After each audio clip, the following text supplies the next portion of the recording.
નમસ્કાર વિદ્યાર્થી મિત્રો, ગુડ મોર્નિંગ.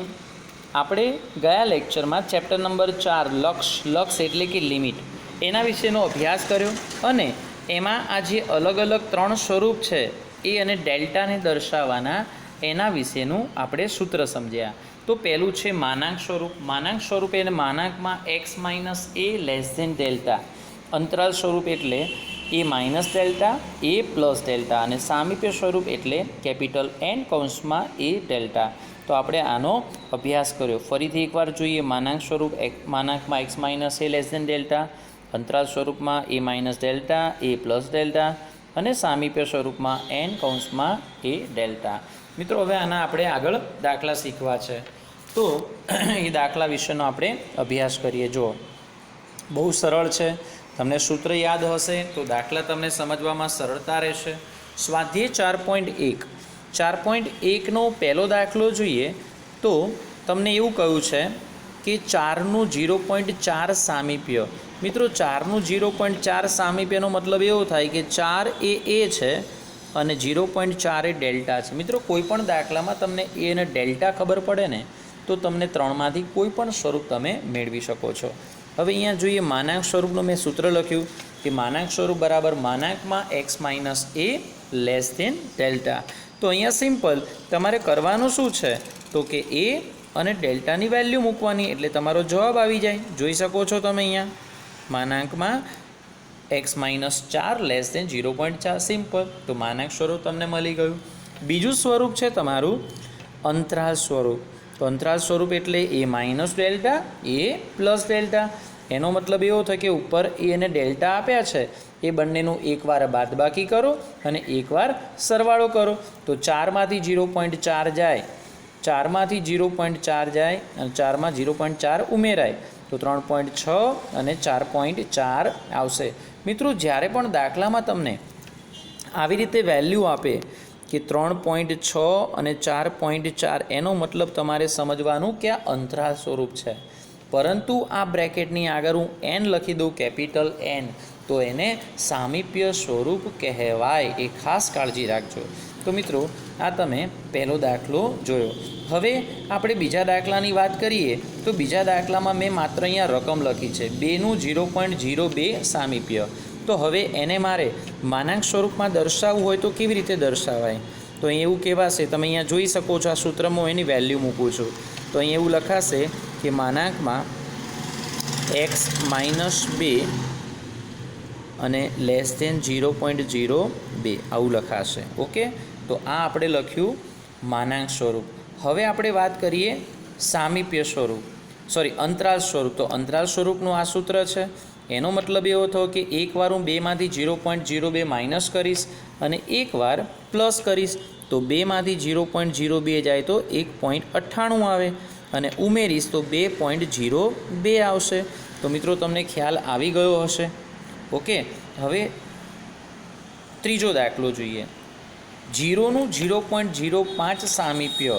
તો એને મારે માનાંક સ્વરૂપે લખવું હોય તો અહીંયા લખેલું છે, તમે જુઓ છો, માનાંકમાં x - 0 લેસ ધેન 0.05. હવે x - 0નો મતલબ એવો થાય કે 0 તમે ના લખો તો ચાલે. તો અહીંયા એને આ રીતે લખ્યું છે, બરાબર છે.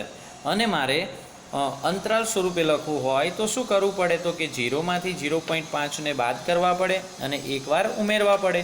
તો 0માંથી 0.05 જાય તો -0.05 આવે અને ઉમેરવું ને તો 0.05 આવે. તો મિત્રો આ એનું અંતરાલ સ્વરૂપ થયું. હવે થોડોક અઘરો દાખલો આપણે સમજીએ. અઘરો એ માટે કારણ કે અહીંયા તમને માઇનસ આપ્યું છે. જોઈએ તો અહીંયા એ -1 છે અને ડેલ્ટા તમારા 0.0001 છે. તો માનાંક સ્વરૂપ તો સરળ જ છે. માનાંકમાં x - a less than delta. તો વચ્ચે માઇનસ છે પણ એની વેલ્યુ જે છે એ માઇનસમાં હોવાથી અહીંયા તમારો આન્સર એ x + 1 થઈ જશે. બરાબર ધ્યાનથી જોજો. અહીંયા માનાંકમાં x + 1 લેસ ધેન 0.001. તો આના ઉપરથી તમારે ખાસ કાળજી રાખવાની કે જ્યારે પણ તમને માનાંક સ્વરૂપ આપે ને વચ્ચે પ્લસ હોય તો તમારે સમજવાનું કે એ બરાબર -1 છે. પ્લસ આપ્યું છે માટે, પણ જો માઇનસ આપ્યું હોત તો +1 કહેવાત. અને હવે આપણે સમજવું છે અંતરાલ સ્વરૂપ. તો અંતરાલ સ્વરૂપમાં -1 -0.001 અને -1 પ્લસ 0.001.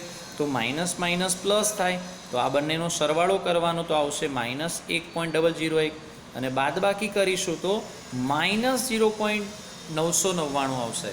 તો મિત્રો આ પ્રમાણે પહેલાં 4 દાખલાનો આપણે અભ્યાસ કર્યો. હવે આગળ થોડાક વિશિષ્ટ દાખલા જોઈએ આપણે.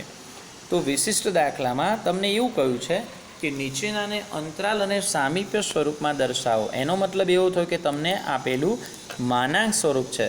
થોડીક વાર પહેલાં જ મેં તમને સમજાવ્યું કે x + 5 < 0.1 વચ્ચે પ્લસ આપે એનો મતલબ કે તમારા જે એ છે ને એ માઇનસ છે અને ડેલ્ટા 0.1 છે. હવે અંતરાલ સ્વરૂપ હોય તો એકવાર માઇનસ કરો એકવાર પ્લસ કરો.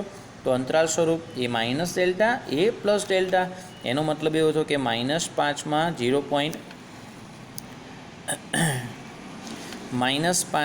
0.1 બાદ કરો અને -5માં 0.1 ઉમેરો તો માઇનસ માઇનસ પ્લસ એટલે -5.01 થશે અને 5માંથી 0.1 જાય એટલે 4.99 માઇનસમાં આવશે.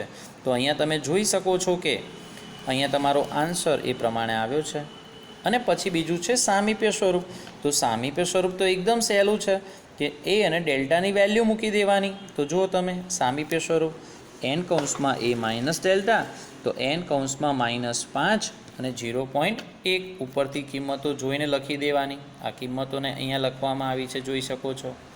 ઓકે એ પ્રમાણે હવે ત્રીજા દાખલાની વાત કરીએ. એના સિવાયના જે બીજો અને ચોથો દાખલો છે સરળ છે, તમારે જાતે સોલ્વ કરવાનો છે. હવે આપણે વાત કરીએ માનાંકમાં x <1/3. મિત્રો જ્યારે માનાંકમાં તમને ખાલી x આપે એનો મતલબ કે એ નહીં 0 હશે. એ કેટલા હશે 0. તો આ પ્રમાણે તો એનો મતલબ એવો થયો કે a બરાબર 0 અને ડેલ્ટા બરાબર 1/3. મિત્રો તમને એ અને ડેલ્ટાની કિંમત ખબર હોય તો તમે દાખલો સરળતાથી ગણી શકો. હવે આપણે વાત કરીએ અંતરાલ સ્વરૂપની. તો 0માંથી 1/3 બાદ કરો અને 1/3 ઉમેરો તો એવું કહેવાશે કે -1/3 અને 1/3. તો આ એનો ફાઇનલ આન્સર થયો. આગળ જોઈએ સામીપ્ય સ્વરૂપ છે. તો સામીપ્ય સ્વરૂપમાં શું કરવાનું તો કે સિમ્પલ એ અને ડેલ્ટાની કિંમત આપણે ઉપર જાણીએ છીએ એને અહીંયા મૂકી દઈએ. તો અહીંયા એની કિંમત મૂકવાથી આપણને આન્સર મળશે. તો દાખલામાં તમને ખ્યાલ આવી ગયો હશે. તો મિત્રો આના જેવા જે સરળ દાખલા છે તમને જેટલા પણ ફાવે છે એ દાખલાઓ તમારે જાતે ગણવાના છે અને જે દાખલા ન ફાવે એના વિશે મને પૂછી લેવું. ધન્યવાદ.